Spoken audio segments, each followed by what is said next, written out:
The night that changes your life never asks for permission. Rain hammered the tin roof hard enough to drown out the old country station, playing through Nathan Hale's dusty workshop radio. Every gust pushed cold air through the loose boards, carrying the smell of wet pine, soaked earth, and distant lightning across the valley.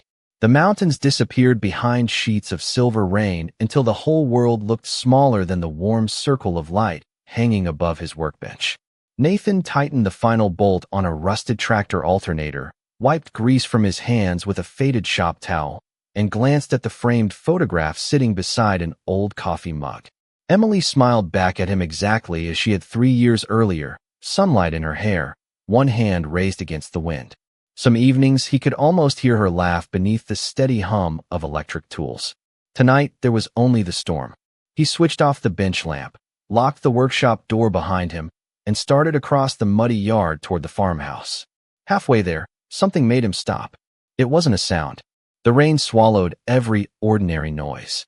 It was instinct, the quiet kind that grows inside people who spend enough years alone listening to empty places. Nathan turned toward the old equipment barn near the tree line. The motion sensor light flickered once, then went dark again. He frowned. The power had been acting up all week, but something about the timing felt wrong. Pulling his jacket tighter, he crossed the yard through ankle-deep puddles. Water dripped from the brim of his cap into his eyes as he slid the heavy barn door open just wide enough to step inside. The smell hit him first, clean and unfamiliar, like fresh snow mixed with warm metal after summer rain. His flashlight beam swept across dusty shelves, stacked hay bales, forgotten tools, and finally stopped. A woman sat against the far wall with a little girl curled tightly against her chest. Neither of them moved. Their clothes shimmered softly beneath the flashlight, not glowing exactly, but reflecting light in ways fabric shouldn't. Tiny patterns flowed beneath the surface like quiet rivers beneath ice. Nathan's first thought wasn't that they looked strange.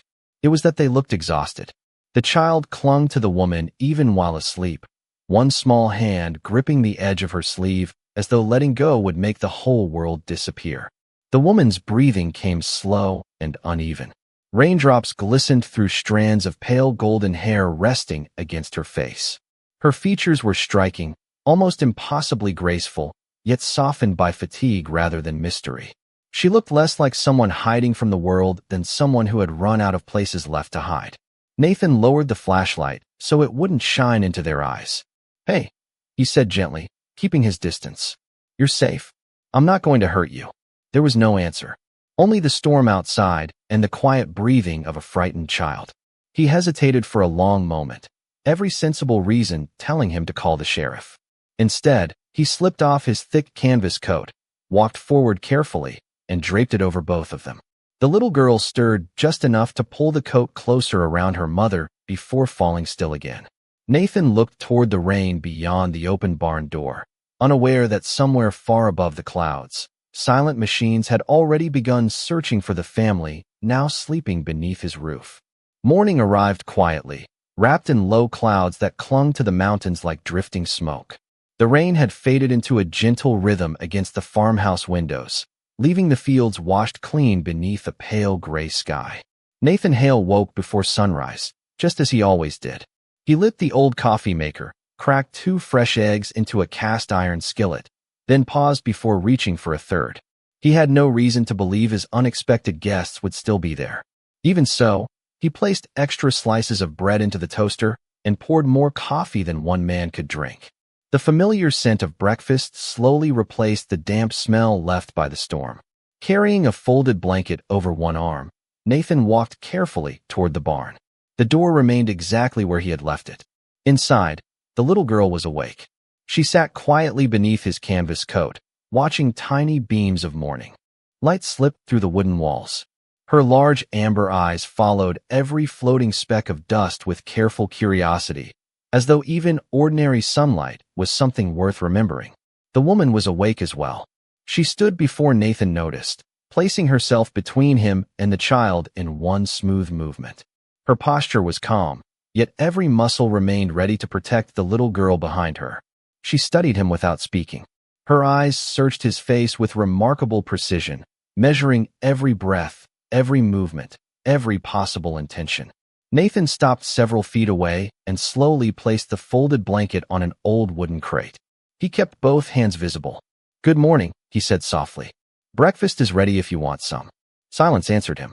The woman's expression never changed. "You do not know us," she finally said. Her voice was quiet, almost musical, carrying an accent unlike anything Nathan had ever heard.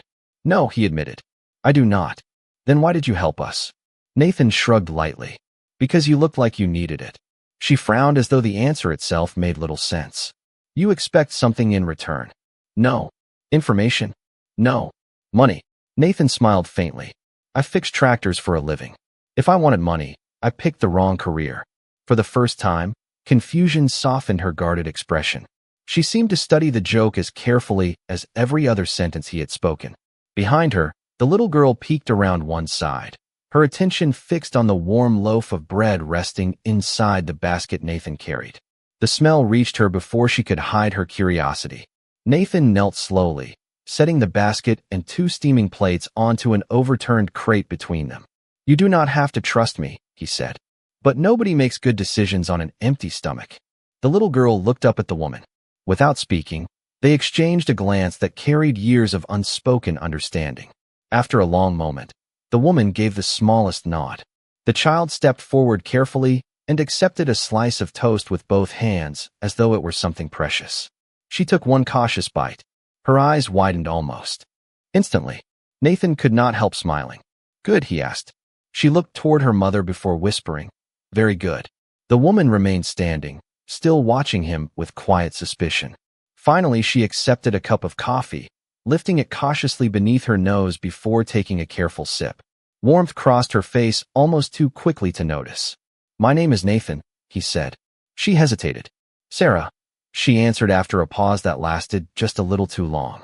Nathan nodded politely, pretending not to notice that the name sounded borrowed.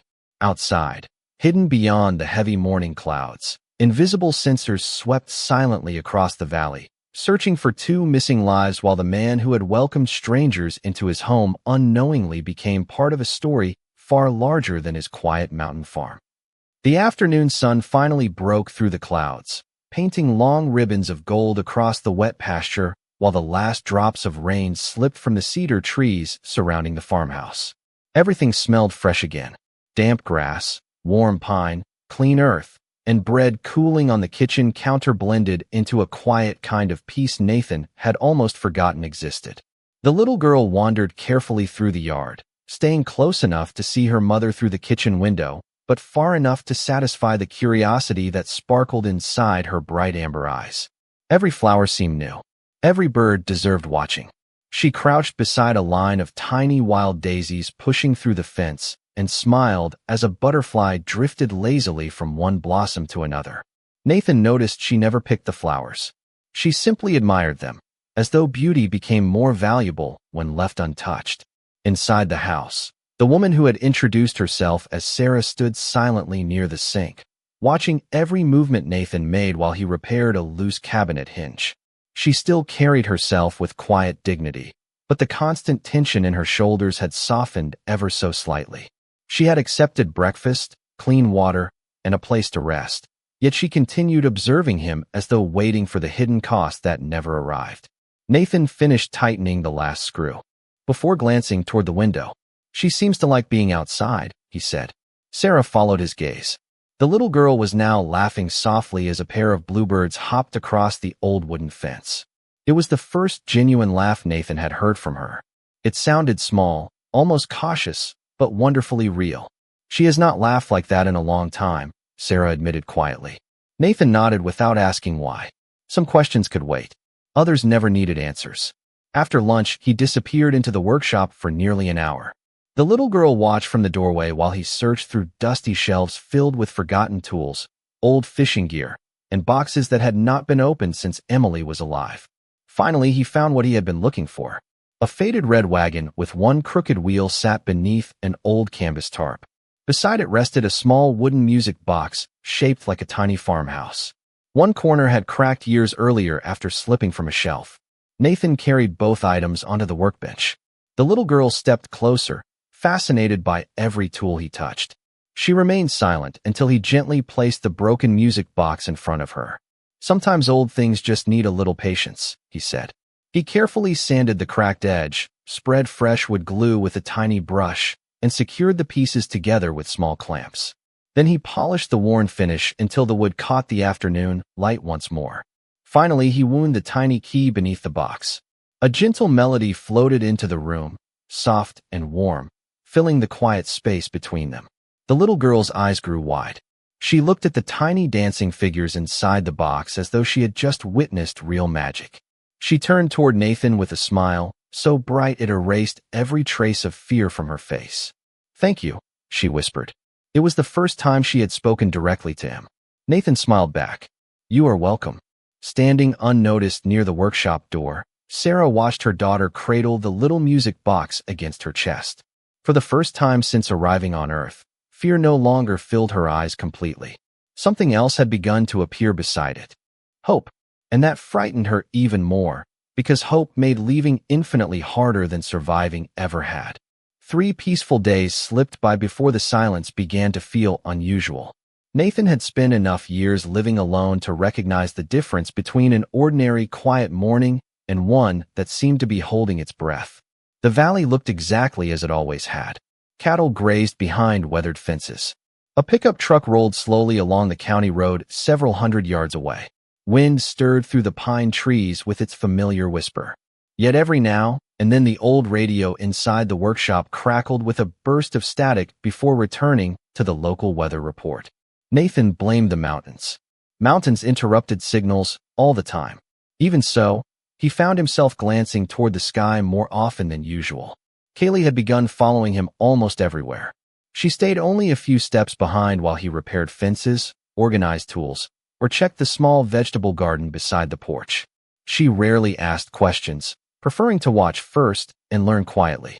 When Nathan showed her how tomato plants were tied gently to wooden stakes so they could grow straight, she carefully copied every movement with remarkable precision. She treated each fragile stem as though it were something priceless. Nathan smiled to himself. Emily would have liked this kid, he thought. Inside the farmhouse, Sarah remained restless. Every window became a mirror she checked before entering a room. Every unfamiliar sound pulled her attention away from whatever she was doing. More than once Nathan noticed her standing perfectly still, listening to something he could not hear. "Is everything all right?" he asked one afternoon as she looked toward the distant mountains. She answered without turning around. "I keep expecting the universe to remember where I am." Nathan considered the sentence for a moment before quietly placing another log into the wood stove. "Well," he replied, "around here the universe usually gets lost trying to find the right dirt road." For the first time, the corner of Sarah's mouth lifted into the faintest smile. It disappeared almost immediately, but Nathan noticed it anyway. Later that evening he drove into the nearby town to buy groceries and feed for the chickens. Main Street looked exactly as it always had. The diner served fresh pie beside steaming coffee. Teenagers laughed outside the hardware store. Someone had already started hanging decorations for the county harvest festival. It was the kind of ordinary afternoon people rarely appreciated until it was gone. While paying for his groceries, Nathan noticed every television inside the small convenience store suddenly lose its picture. The screens flashed with bright lines before displaying a strange pattern of moving light that lasted barely 2 seconds. Customers looked around in mild confusion. Then the local news returned as though nothing had happened. "Satellite problem again," the cashier muttered with a shrug. Nathan nodded, loaded his truck, and drove home beneath a sky turning deep orange with sunset. He never noticed the faint silver object resting high above the western horizon, almost invisible against the evening light. Back at the farmhouse, Kaylee ran to greet him, proudly holding up a tiny bouquet of wildflowers she had gathered beside the creek. Nathan accepted them with exaggerated seriousness, thanking her as though she had handed him the greatest treasure in the world. Watching from the porch, Sarah felt something unfamiliar settle inside her chest. For countless years, she had believed safety came from advanced technology, powerful alliances, and carefully calculated escape plans. Yet none of those things had ever given her daughter what one ordinary human had offered in less than a week: a reason to smile without looking over her shoulder. Above the darkening clouds, unseen sensors completed another silent sweep across the valley. This time they paused just a fraction longer over Nathan Hale's quiet farm before continuing their endless search. The first sign that something had changed was not a flashing light or an alarm. It was the silence.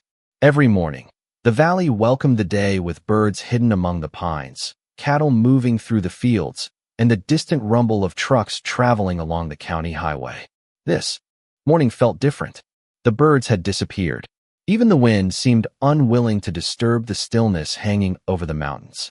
Nathan stood on the front porch with a mug of fresh coffee warming his hands while the sunrise painted soft shades of gold across the pasture.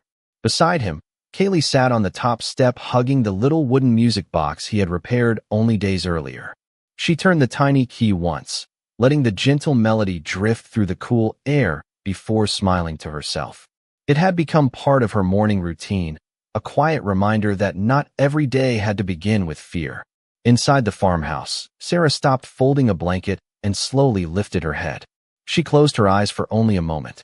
When she opened them again, every trace of calm had vanished. Nathan noticed the change immediately. "What is it?" he asked. Sarah walked toward the nearest window without answering. Her breathing remained controlled, but her eyes searched the horizon with unmistakable urgency. "They are closer," she whispered. Nathan stepped beside her. The valley looked exactly as it always had. Rolling hills, old fences, morning mist drifted above the creek. Nothing seemed out of place. "Who?" he asked quietly. Sarah hesitated. She had hidden behind borrowed names and incomplete truths ever since arriving. This time she did not. "The people looking for us."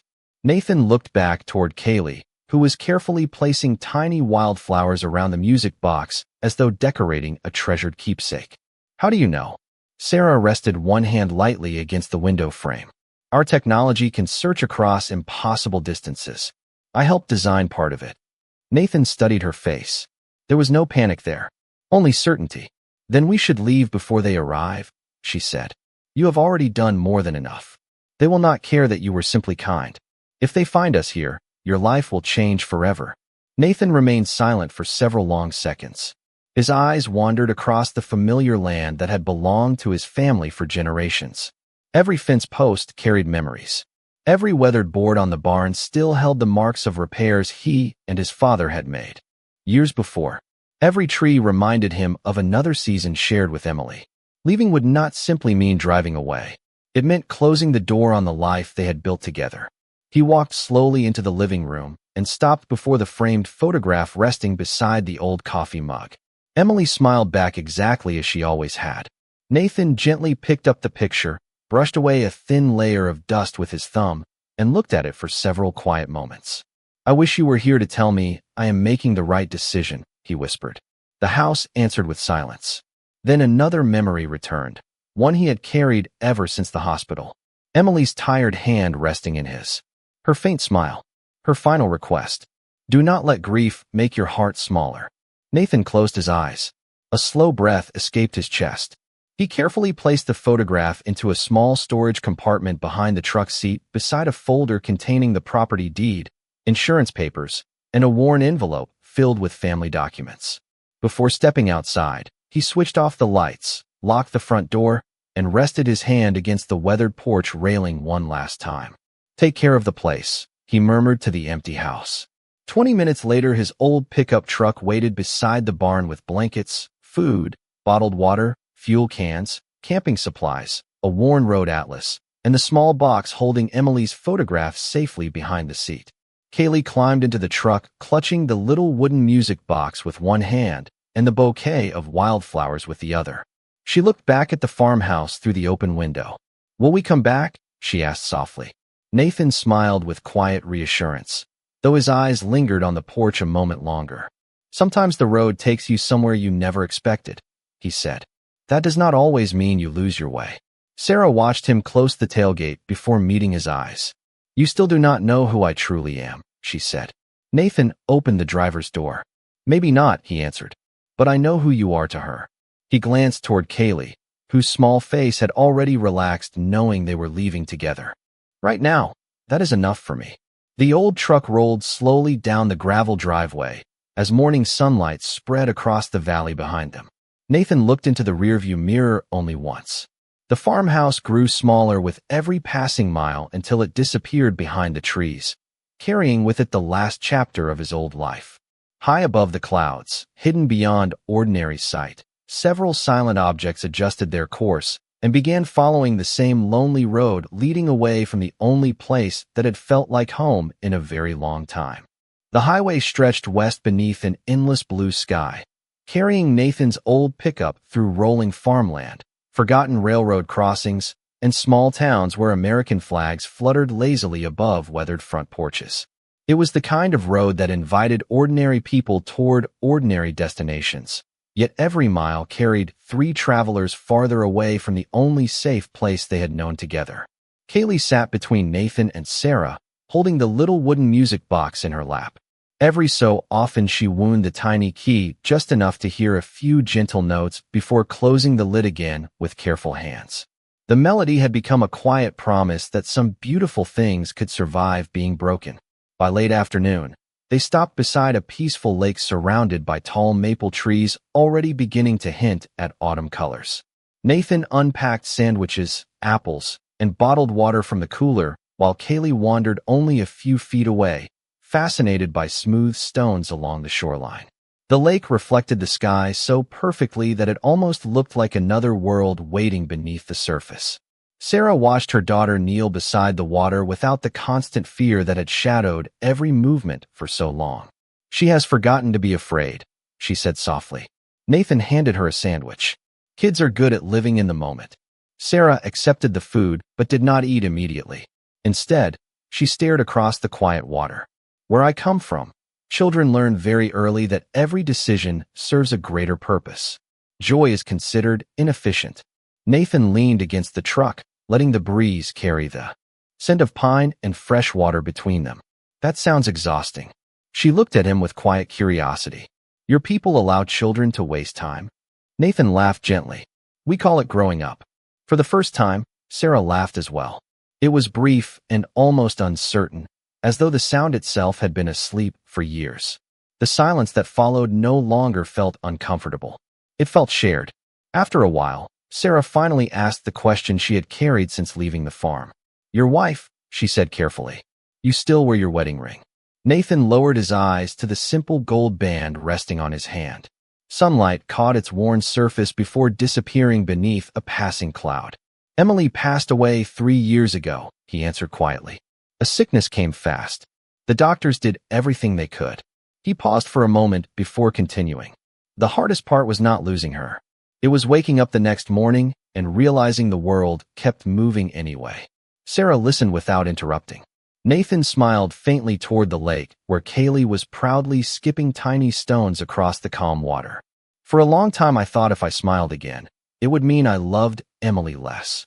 Turns out that is not how love works." Sarah looked down at her untouched lunch. "Where I come from, I was told attachment weakens judgment. We were trained to choose duty before family." Her voice became almost a whisper. "When Kaylee was born, I discovered I could never obey that lesson again." Nathan nodded slowly. "Then maybe we have something in common." She turned toward him. "What is that?" He watched Kaylee laugh as one stone bounced 3 times before sinking beneath the water. "We both learned that the people we love are worth changing our lives for." Sarah finally took her first bite of the sandwich. It tasted simple, warm, and wonderfully ordinary. For reasons she could not fully explain, tears almost reached her eyes before she quietly blinked them away. Far beyond the peaceful lake, hidden above the bright evening clouds, distant tracking systems adjusted once more. They had narrowed the search to a single region. The circle around the 3 travelers was growing. Smaller, but inside the old pickup truck, trust had begun growing faster than fear. The sun had already disappeared behind the western hills when Nathan guided the old pickup onto a quiet county road lined with towering cottonwood trees. Their leaves shimmered softly in the evening breeze, turning the fading light into waves of gold and green across the windshield. They found a small public campground beside a slow-moving river where only 2 empty picnic tables and a weathered fishing dock suggested that anyone had been there recently. It was peaceful in the way forgotten places often were. Nathan started a small camp stove and heated a pot of vegetable soup, while Kaylee arranged smooth river stones into tiny circles around the campsite. She hummed the familiar melody from her wooden music box, smiling every time the tune drifted through the cool evening air. Sarah watched her daughter carefully, but for the first time in many years she allowed herself to sit instead of standing guard. The simple act felt unfamiliar. Nathan handed her a steaming bowl before checking the truck one more time. Habit had taught him to prepare for whatever tomorrow might bring. As darkness settled over the river, Kaylee wandered toward the wooden dock, chasing the reflection of countless stars dancing across the calm water. Nathan noticed almost immediately. "I will be right back," he said, setting down his bowl. He walked after her with an easy smile, never raising his voice. Kaylee had reached the end of the dock before stopping completely. She stared upward instead of downward. Above them, the stars seemed unusually bright. Then one of them moved. At first it looked no different from an ordinary satellite, a tiny point of silver crossing silently through the night. But it slowed. Then it stopped. Nathan felt the small hairs on his arms rise. Kaylee quietly reached for his hand without taking her eyes off the sky. "Mr. Nate," she whispered. "They found us." Nathan squeezed her hand gently. "Come on," he said calmly. "Let us go back to your mom." They had barely taken a few steps when several narrow beams of pale white light appeared high above the treetops. They never touched the ground. Instead, they swept silently across the river, the campground, and the surrounding forest as though searching with impossible precision. There were no explosions, no sirens, only an unsettling silence that seemed to press against the night itself. Sarah stood the moment she saw the lights. Every trace of peace vanished from her face. "We have to leave now," she said. Nathan nodded once. There was no panic in his movements. He extinguished the camp stove, folded the blankets into the truck, and secured every loose item with practiced efficiency. Kaylee climbed into the cab without being asked, clutching the little music box tightly against her chest. Sarah stopped before opening her own door. "If they confirm my identity," she said quietly, "they will continue following me forever. You can still walk away from this." Nathan looked at her across the roof of the truck.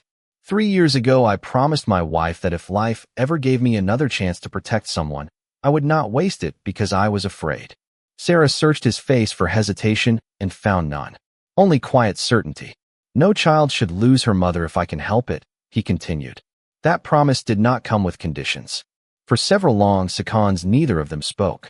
The distant lights continued sweeping silently across the valley, growing a little closer with every passing moment. Sarah finally lowered her eyes, overcome not by fear, but by something she had never expected to receive from a stranger. Trust without expectation.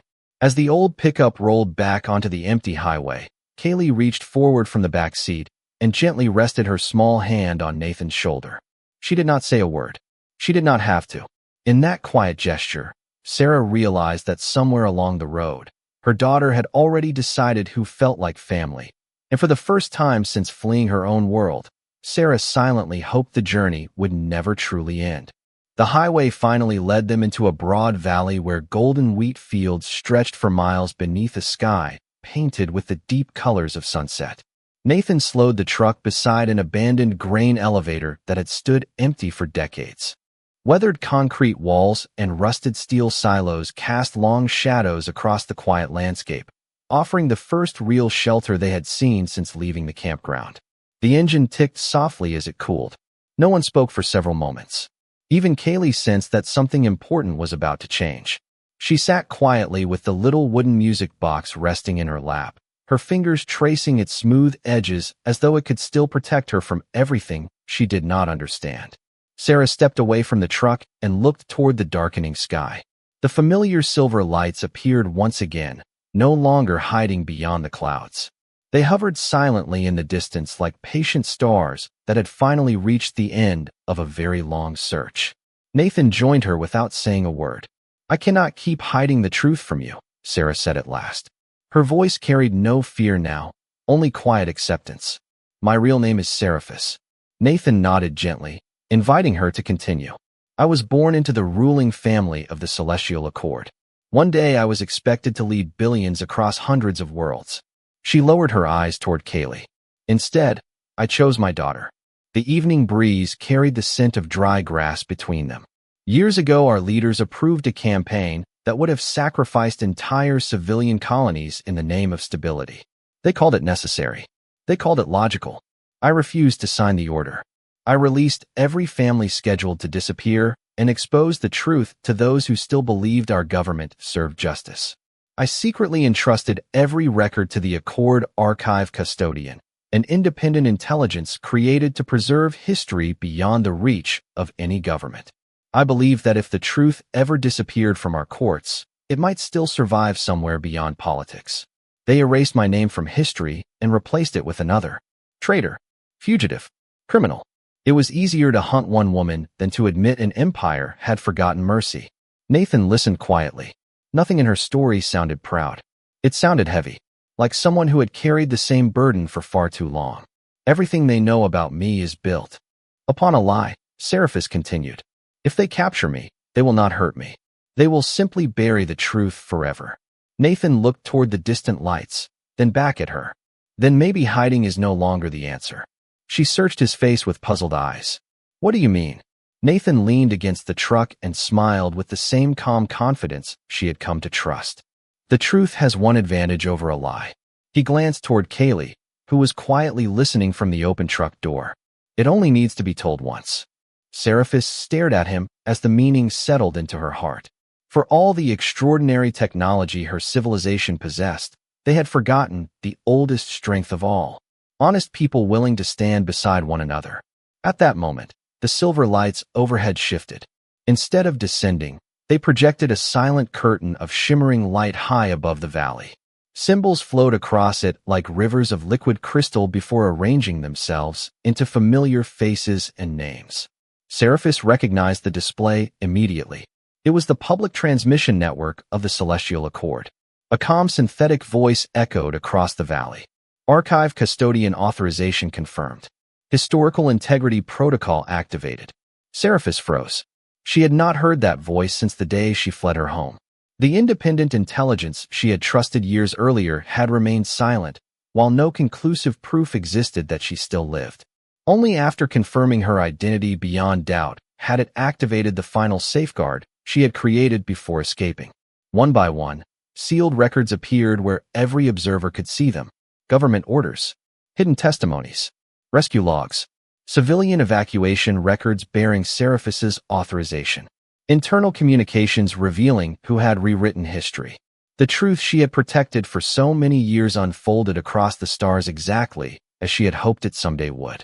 Far above Earth, countless observers witnessed the evidence together. The accusation that had followed her across the galaxy began dissolving beneath undeniable facts preserved long before anyone could erase them. Seraphis covered her mouth, as quiet tears filled her eyes. Nathan finally understood why she had survived for so long. She had never trusted power alone. She had trusted the truth to outlive it. He simply stood beside her while Kaylee slipped her small hand into her mother's. For the first time since fleeing her home, Seraphis looked toward the stars without seeing hunters. She saw witnesses. And somewhere across the vast silence between worlds, an empire had just begun remembering the meaning of compassion. 1 year later, spring returned to the same mountain valley where everything had begun with rain. Wildflowers covered the hillsides in soft shades of yellow and white. The fences had been repaired, and fresh paint brightened the old farmhouse that had once seemed too quiet for a single man. Nathan Hale stood beside the red barn replacing a weathered wooden board while morning sunlight warmed the fields around him. A familiar melody drifted through the open kitchen window. He smiled before turning around because he already knew who was playing it. Kaylee sat on the porch steps winding the little wooden music box he had repaired on their third day together. It no longer sounded like a reminder of fear. It sounded like home. The front door opened, and Seraphis stepped outside carrying 3 steaming mugs. Her silver gold hair caught the morning light, and the gentle smile on her face no longer belonged to someone searching for the next place to hide. Months earlier, the Celestial Accord had officially withdrawn every accusation against her after Independent Worlds verified the records released by the archive custodian. The officials responsible for rewriting history resigned beneath overwhelming public scrutiny, while an independent council was established to ensure no government could ever erase historical records again. Delegations crossed unimaginable distances to ask Seraphis to return and accept the position that had once been destined for her.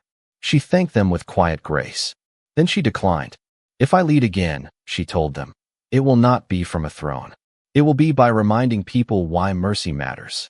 They offered her authority over stars. She chose breakfast on a wooden porch with the people she loved. Months later, one ambassador requested permission to spend several days on Earth before reporting back to the Accord. Nathan simply treated him like any other guest. The ambassador watched Nathan repair fences beneath the afternoon sun, help an elderly rancher replace a broken truck axle without accepting payment, wave to neighbors driving past, and kneel beside Kaylee as they planted tomatoes together in the garden. One evening, he quietly heard the little wooden music box playing across the porch while the three of them sat watching fireflies rise over the fields without saying a word. When the ambassador returned home, he submitted no grand political proposal. He sent only a short personal report. Humanity measures greatness by the lives made gentler, not by the worlds ruled.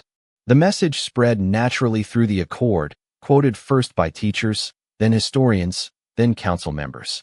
Change came slowly, one decision at a time. Refugee families found hearings instead of suspicion. Independent archives gained legal protection. Civilian voices earned greater influence within the council chambers. The reforms did not happen because one human changed the galaxy overnight. They happened because millions could no longer ignore a simple example of compassion they had witnessed with their own eyes. Nathan accepted the coffee from Seraphis as she sat beside him on the porch. Neither of them hurried to speak.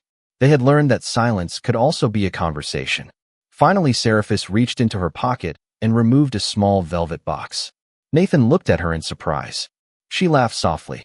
"On my world," she said, "the one who finds home is the one who asks." She opened the box. Inside rested a simple wedding band crafted from an Earth silver coin and a thread of luminous crystal from her own civilization, woven together so perfectly that neither material hid the other. Nathan looked down at the gold wedding ring he still wore for Emily. After a quiet moment, he gently touched it with his thumb before slipping the new band onto the same hand beside it. One honored the life he had shared. The other welcomed the life still waiting. Ahead, Seraphis smiled, understanding without a single word being spoken. "Nathan Hale," she said softly, "you protected us when the entire galaxy believed we deserved to be hunted. You gave my daughter laughter before you ever knew my real name. You reminded me that kindness is stronger than fear. Will you let this world become our forever home together?" Nathan's eyes filled with quiet emotion. He kissed her forehead before answering the only way that truly mattered. "Yes." Kaylee laughed with pure delight and threw her arms around both of them. As if answering the moment, she wound the little music box once more. The familiar melody floated gently across the valley, just as a graceful silver vessel emerged silently above the clouds. It did not descend. It simply paused, its passengers watching the family standing together beneath the bright American sky, while the small music box continued to play. One by one, every visitor lowered their heads in silent respect before the vessel turned toward the stars and quietly disappeared. The melody lingered long after the ship was gone. The galaxy had once searched for its most wanted mother. It left behind a beloved wife, a joyful daughter, and a simple farmhouse where an ordinary human had quietly proven that the strongest force in the universe was never power. It was choosing each other.